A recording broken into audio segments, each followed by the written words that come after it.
하나님 말씀 우리 같이 함께 보겠습니다. 요한복음 1장 14절에서 18절까지 말씀입니다. 신약성경 142페이지에 있습니다. 요한복음 1장 14절에서 18절까지 우리 함께 같이 읽습니다. 말씀이 육신이 되어 우리 가운데 거하심에 우리가 그의 영광을 보니 아버지의 독생자의 영광이요 은혜와 진리가 충만하더라. 요한이 그에 대하여 증언하여 외쳐 이르되 내가 전에 말하기를 내 뒤에 오시는 이가 나보다 앞선 것은 나보다 먼저 계심이라 한 것이 이 사람을 가리킴이라 하니라. 우리가 다 그의 충만한 데서 받으니 은혜 위에 은혜로라. 율법은 모세로 말미암아 주어진 것이요 은혜와 진리는 예수 그리스도로 말미암아 온 것이라. 본래 하나님을 본 사람이 없으되 아버지 품속에 있는 독생하신 하나님이 나타내셨느니라. 아멘. 네, 여러분 우리는 하나님의 형상으로 지음받았습니다. 그러나 우리가 지금은 타락해서 하나님 앞에 범죄하고 하나님을 떠났기 때문에 하나님과 만나고 교제할 수 없습니다. 그러나 태초에 아담과 하와는 에덴 동산에서 하나님을 언제든 자유롭게 만나고 하나님과 교제하였습니다. 죄가 들어옴으로 인해서 하나님과 아담과의 교제가 단절되었습니다. 아담과 하와는 에덴 동산에서 쫓겨났습니다. 하나님과 관계가 단절된 인간 세상은 온갖 죄악으로 가득하게 되었습니다. 하나님은 그 세상을 보시고 그 세상을 다시 회복시키기를 원하셨습니다. 그래서 하나님은 한 민족을 택하시고 이스라엘 백성들 가운데 성막을 짓게 하셨습니다. 세상을 회복시키는 길은 하나님이 다시 그들과 함께 하게 되는 것이었습니다. 그래서 하나님은 이 성막을 통해 이스라엘 백성들 가운데 임재하셨습니다. 성막 위에 구름 기둥과 불 기둥으로 그 영광을 나타내셨습니다. 구름 기둥과 불 기둥을 보는 사람들마다 하나님이 우리와 함께 하신다라는 것을 알았습니다. 그들은 성막에 나아가 하나님 앞에 제사 지내고 또한 그곳에서 회개함으로써 다시 하나님과의 관계를 회복할 수 있었습니다. 하나님은 구름 기둥과 불 기둥으로 이스라엘 백성들을 또한 인도하셨습니다. 이스라엘 백성들이 그 하나님의 인도하심을 따를 때 그들은 죄악에서 벗어난 삶을 살 수 있었습니다. 그러나 이스라엘 백성들은 결국은 그 하나님을 다시 떠나게 되어집니다. 하나님께서 성전을 주시고 뿐만 아니라 그들에게 율법을 주셨지만 전심으로 하나님을 따르고 섬기지 않았습니다. 그런데 이 성막은 상징이고 모형입니다. 이 성막으로 이스라엘 백성들을 온전케 하는 것은 불충분했습니다. 새로운 성막, 성전이 필요했습니다. 그래서 예수님은 말씀하십니다.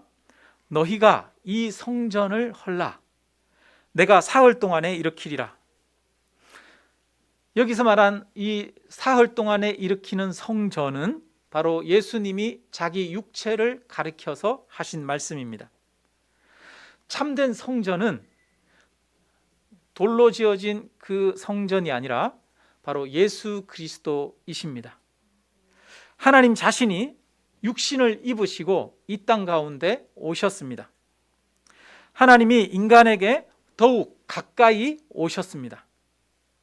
사람들은 이제 더 이상 예루살렘이라고 하는 한 곳에 찾아가서 거기에서 하나님을 만나지 않아도 됩니다. 말씀이 육신이 되셔서 사람들 가운데 거하시기 때문입니다. 14절에 보면 우리 가운데 거하셨다 이렇게 말하고 있어요. 말씀이 육신이 되어 우리 가운데 거하심에, 여기서 거하신다라고 하는 말은 장막을 치다 이런 뜻입니다. 거처를 정하셨다 이런 말씀입니다. 하나님이 이제 거처를 정하셨습니다. 그 거처가 어디입니까? 바로 우리들 가운데입니다. 예수 그리스도께서 육신으로 오심을 통해서 하나님께서 사람들 가운데 사람을 만나시고 사람과 함께 하신다는 사실을 보여주셨습니다. 그래서 이제 예수님의 성육신은 우리에게 하나님이 우리 가운데 거하신다는 놀라운 사실을 보여주고 있습니다. 우리가 이제 어디서나 하나님을 만날 수 있다는 것을 보여줍니다. 예수님이 수가성 여인, 사마리아 수가성 여인과 대화를 나누잖아요. 그때 이렇게 말씀합니다. 이 산에서도 말고 예루살렘에서도 말고 너희가 아버지께 예배할 때가 이르리라. 아버지께 참되게 예배하는 자들은 영과 진리로 예배할 때가 오나니 곧 이때라. 이제 진정으로 하나님을 찾으면 어디서나 하나님을 만날 수 있습니다. 홀로 있는 외로운 산 속에서도 하나님을 만날 수 있고, 많은 군중들이 있는 도심 한가운데에서도 하나님을 만날 수 있습니다. 하나님께서 사람과 만나시고 사람과 교제를 나누시는 새로운 장소가 있습니다. 그것은 바로 예수 그리스도의 인격입니다. 하나님은 예수 그리스도 안에 계십니다. 예수님은 하나님이십니다. 그래서 우리는 성막에서 임재하시던 하나님을 만난 것처럼 예수님을 통해서 하나님을 만납니다. 이제 우리는 예루살렘에 있는 성전으로 갈 필요가 없습니다. 우리는 예수님께로 가면 됩니다. 예수님께로 감으로써 우리는 하나님을 어디서나 만나는 것입니다. 예수님은 이제 우리에게 말씀하십니다. 아버지가 내 안에, 내가 너희 안에, 너희가 내 안에 있다 말씀하십니다. 예수님이 우리 안에 계시고 그 예수님 안에 하나님이 계십니다. 우리는 예수님을 통해서 하나님을 만납니다. 하나님은 광야에서 만든 그 성막과는 하나가 되지 않으셨지만 예수 그리스도 안에서 우리와 하나가 되십니다. 예수 그리스도를 믿는 자에게는 당신의 성령을 주십니다. 우리 자신이 하나님이 임재하시는 성전이 되었습니다. 이제 우리는 예수 그리스도를 우리 안에 모심으로 우리가 성전이 되었습니다. 이제 우리는 내 안에 계신 주님을 통해서 언제나 어디서나 하나님과 교제할 수 있게 되었습니다. 여러분, 성막에 구름기둥과 불기둥이 이렇게 성막 위에 있었습니다. 그 성막이 이스라엘 백성들을 보호하고 그들을 인도했습니다. 하나님의 임재가 있는 곳에 이스라엘 백성들을 보호하고 인도하는 역사가 있었습니다. 그런데 구약시대 성막에 있었던 구름기둥과 불기둥보다 더 큰 역사가 이제 우리 안에도 있습니다. 왜 그렇습니까? 말씀이 육신이 되신 하나님의 근본 본체이신 예수 그리스도께서 우리 안에 계시기 때문입니다. 우리가 성전입니다. 우리 눈에 보이지 않지만 우리 안에는 구약시대 성막 가운데 임재하셨던 구름기둥과 불기둥이 있습니다. 예수 그리스도께서 우리를 보호하시고 인도하십니다. 우리가 주님의 음성을 듣고 주님의 인도를 따르면 됩니다. 이스라엘 백성들은 구름기둥과 불기둥을 보고 그 구름기둥과 불기둥을 따라 행했습니다. 그 보호와 인도하심을 받았습니다. 마찬가지로 우리는 우리 안에 계신 예수 그리스도의 인도하심을 따를 때 하나님의 보호하심과 인도하심의 역사가 있을 줄로 믿습니다. 성막 가운데 임하셨던 구름기둥과 불기둥보다 더 크고 놀라운 영광이 하나님의 인도가 우리의 삶 가운데 있음을 믿으시기를 주님의 이름으로 축원합니다. 말씀이 육신이 되어 우리 가운데 거하셨다 말씀합니다. 우리와 가장 가까이 계시며 하나님은 항상 우리와 함께 하신다. 세상 끝까지라도 함께 하시는 하나님인 것을 우리에게 말씀하고 있는 것입니다. 말씀이 육신이 되어 우리 가운데 거하시는 주님을 믿으시기를 바랍니다. 우리가 14절을 우리가 다시 한번 읽어볼까요? 14절 같이 읽습니다. 말씀이 육신이 되어 우리 가운데 거하시며 우리가 그의 영광을 보니 아버지의 독생자의 영광이요 은혜와 진리가 충만하더라. 여기에 은혜와 진리가 충만하더라 이렇게 말하죠. 17절도 우리 같이 한번 읽겠습니다. 율법은 모세로 말미암아 주어진 것이요 은혜와 진리는 예수 그리스도로 말미암아 온 것이라. 여기에도 보니까 은혜와 진리라고 말씀하고 있습니다. 반복해서 나타나고 있어요. 여러분, 은혜와 진리는 한 쌍입니다. 이 둘은 나누어지는 것이 아니라 하나로 연합되어 있는 것입니다. 은혜가 있고 또 진리가 있는 것이 아닙니다. 우리가 예수님의 은혜 얘기할 때 이미 그 은혜 안에는 진리가 포함된 은혜입니다. 예수님의 은혜는 진리가 함께하는 은혜이고 예수님의 진리는 은혜가 함께하는 진리입니다. 우리는 은혜와 진리를 묶어서 하나의 단어로 생각할 필요가 있어요. 은혜를 다른 말로 하면 사랑으로 표현할 수도 있겠습니다. 진리를 다른 말로 하면 정의라고 할 수도 있습니다. 여러분, 사람들 중에는 은혜가 많은 사람이 있어요. 정이 많고 사랑이 많은 사람이 있습니다. 그런데 반면에 이런 분들은 대개 옳고 그름이 분명하지 못하고 또 잘못된 것을 바로잡지 못하는 그런 경향들이 있습니다. 반면에 아주 정직하고 성실한 사람이고 옳고 그름이 분명한 사람이 있어요. 그런데 그런 사람들은 보통 너그럽지 못하고 포용하지 못하는 그런 경향이 있습니다. 뿐만 아니라 사람은 어떤 사람에게는 은혜로우면서 반대로 어떤 사람에게는 굉장히 공의롭게 대하기도 합니다. 자신에게는 한없이 은혜로우면서 타인에게는 한없이 정의로운 진리의 잣대를 들이대는 경우도 많습니다. 우리가 가지고 있는 은혜와 진리는 뒤죽박죽입니다. 온전하지 않습니다. 내 마음대로입니다. 어떤 때는 은혜를 앞세우고 어떤 때는 진리를 앞세웁니다. 우리가 가지고 있는 은혜와 진리는 온전하지 못합니다. 은혜를 강조하다가도 또 진리를 더 강조하기도 합니다. 필요에 따라서 늘어났다 줄어들었다 하는 고무줄과 같습니다. 부모들 중에 그런 분들이 계시죠. 자녀를 사랑으로 양육하는데 엄하게 훈육하지 못하는 그런 부모가 있어요. 옛날에는 자녀를 엄하게 키워야 된다고 했잖아요. 옛날엔 그래서 훈육을 많이 하는 그런 시대였습니다. 근데 요즘은 훈육보다는 사랑으로 포용하고 또 품어주는 그런 경향들이 많이 있죠. 그래서 요즘은 그런 이야기들도 해요. 사랑 과잉이다, 이런 이야기도 해요. 또 반대로 이 자녀를 엄하게 훈육하기는 하는데 공감하고 사랑으로 감싸주는 능력이 부족한 부모도 있습니다. 그런데 우리 자녀들에게는 너그러운 포용도 필요하고 그 은혜도 필요하지만 동시에 훈육도 필요합니다. 자녀들을 바르게 양육하기 위해서는 은혜와 진리가 필요합니다. 사랑도 필요하고 공의도 필요합니다. 잠언에는 이렇게 말씀합니다.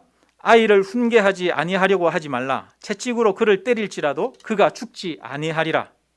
내가 그를 채찍으로 때리면 그의 영혼을 스올에서 구원하리라. 이렇게 말씀하십니다. 여러분, 부모만 그런 것이 아닙니다.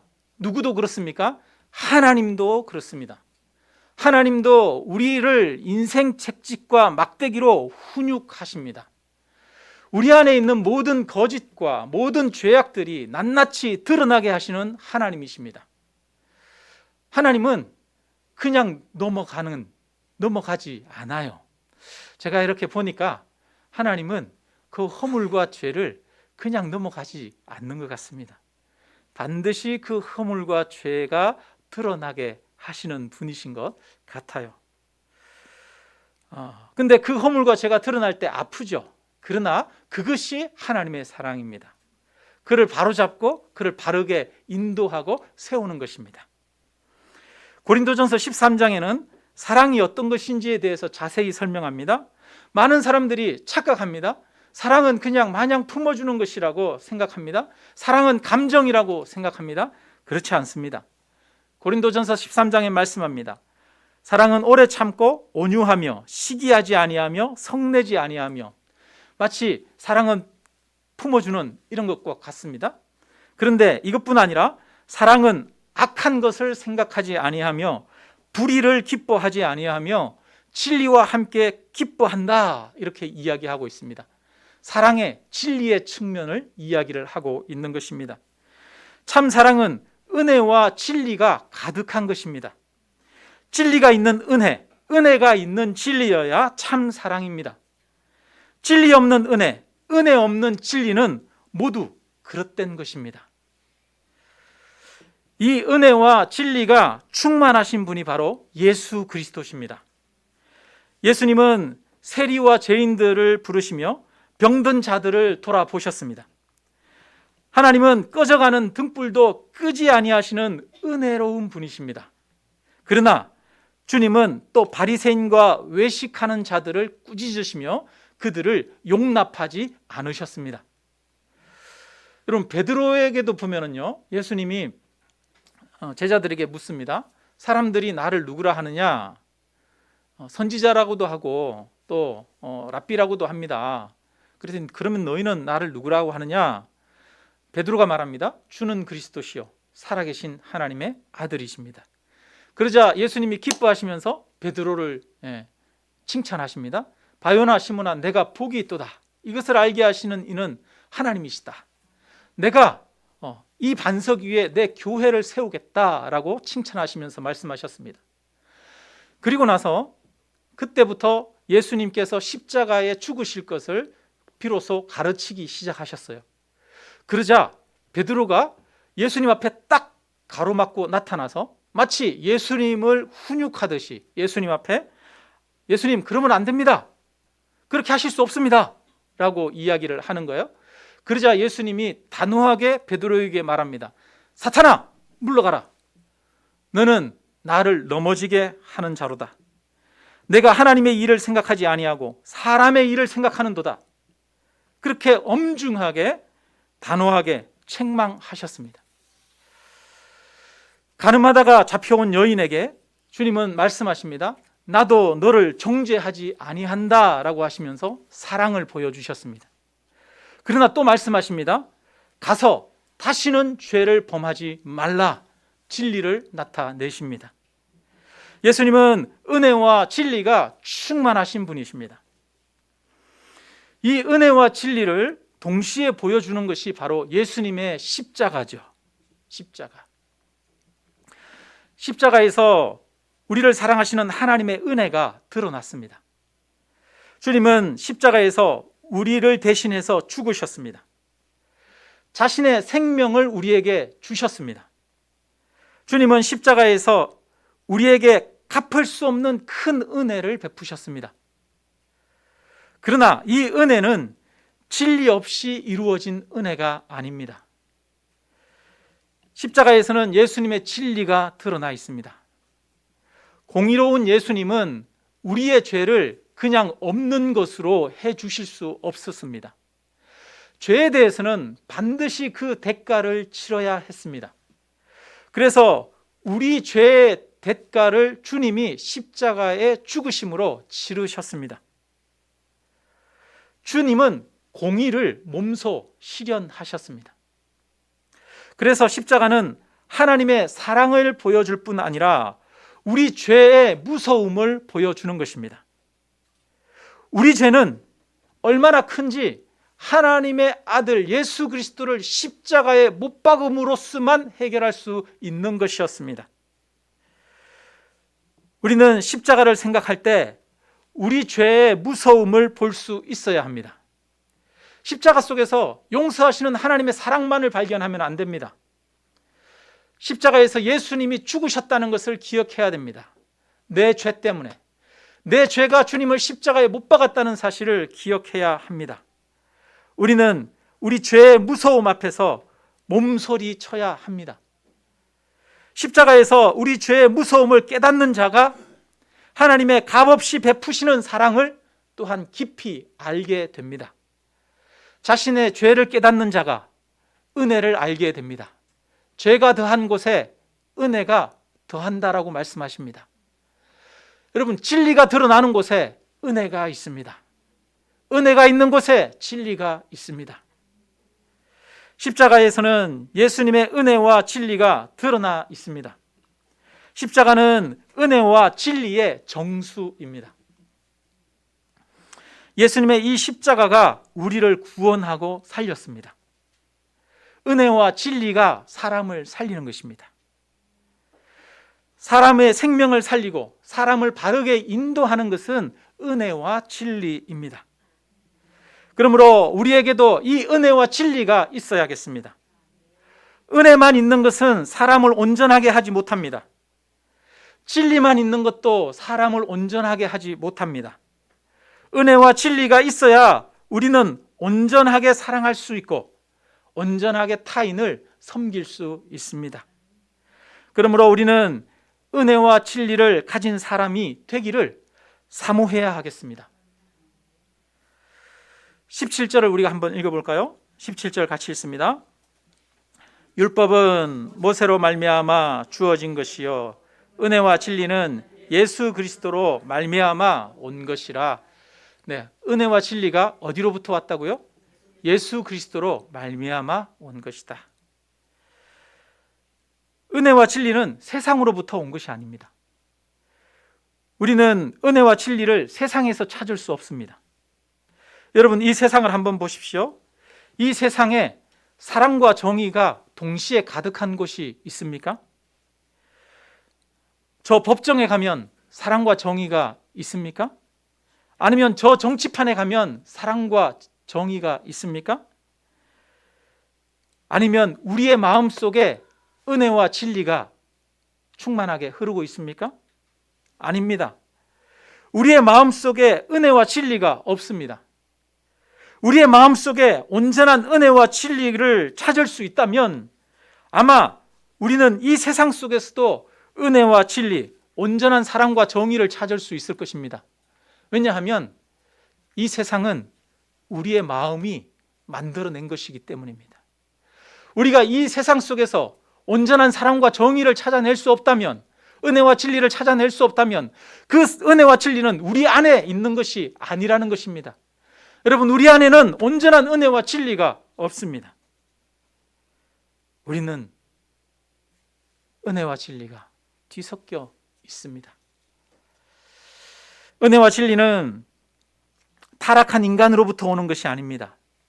은혜와 진리는 나의 마음 안에서 오는 것이 아닙니다. 이 은혜와 진리는 예수 그리스도로부터 오는 것입니다. 그래서 율법은 모세로 말미암아 주어진 것이요 은혜와 진리는 예수 그리스도로 말미암아 온 것이다 말씀하고 있습니다. 예수님은 그 은혜와 진리가 충만한 분입니다. 그래서 16절에 말합니다. 16절 우리가 같이 읽어보겠습니다. 같이 읽습니다.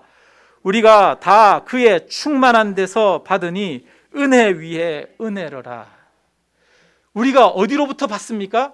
다 그의 충만한 대로부터 받습니다. 주님 안에는 은혜와 진리가 충만합니다. 그 주님의 은혜와 진리가 우리 마음으로, 우리 안으로 흘러 넘칩니다. 우리 안에 주님이 임하실 때, 우리가 주님을 바라볼 때 그렇습니다. 그래서 우리는 예수님의 십자가 앞에 날마다 서야 합니다. 십자가 앞에 설 때 진리가 드러납니다. 우리는 십자가 앞에서 내 죄를 발견합니다. 우리는 십자가 앞에서 내 죄악을 숨김없이 고백할 수 있습니다. 왜냐하면 주님이 우리를 위해서 대신 죽으셨기 때문입니다.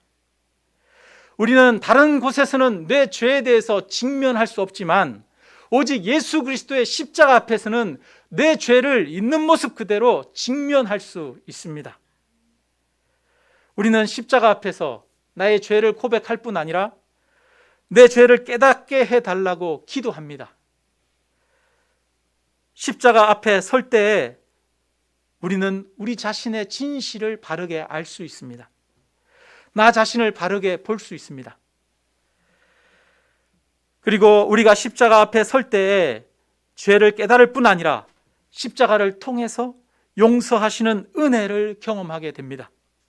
하나님의 사랑이 얼마나 큰지를 알 수 있게 됩니다. 우리는 은혜와 진리를 십자가를 통해서 개인적으로 경험합니다. 그래서 우리는 날마다 그 십자가 앞에 나아가야 합니다. 날마다 예수님 앞에 서서 주님의 은혜와 우리의 모습을 돌아보아야 합니다. 이제 주님은 우리 안에 계십니다. 우리가 그 주님 앞으로 나아갈 때 우리 안에, 주님 안에 있는 은혜와 진리가 충만하게 흐르게 되어집니다. 예수 그리스도가 아니고서는 은혜와 진리로 내 마음을 채울 곳이 없습니다. 세상의 지혜와 학문으로, 상담을 공부하는 것으로, 인간에 대해서 연구하고 탐구하는 것으로, 도를 닦고 종교를 찾는 것이 은혜와 진리의 마음을 내게 줄 수 없습니다. 은혜와 진리를 주는 것은 오직 예수 그리스도를 통해서 내게 흐르게 하시는 것입니다. 주님은 은혜와 진리가 충만한 분이십니다. 주님은 우리의 마음을 그 은혜와 진리로 채우십니다. 우리 안에 이 하나님의 은혜와 진리가 있기를 주님의 이름으로 축원합니다. 주님의 십자가 앞에 날마다 우리 자신이 서야 하겠습니다. 말씀을 마칩니다. 에덴 동산에서 사람은 하나님과 자유롭게 교제했습니다. 이제 우리는 예수님을 통해서 다시 하나님과 교제할 수 있는 것이 회복되었습니다. 예수님을 통해서만 하나님께로 나아갑니다. 예수님을 통해서만 하나님을 발견합니다. 예수님을 통해서만 진리 안에 설 수 있고 우리가 온전해질 수 있습니다. 은혜와 진리로 우리 안에 온전함을 가질 수 있습니다. 날마다 십자가를 바라보고 주님 앞에 나아감으로 내 마음에 그리스도께서 주시는 은혜와 진리가 가득하기를 주님의 이름으로 축원합니다. 우리 이 시간에 함께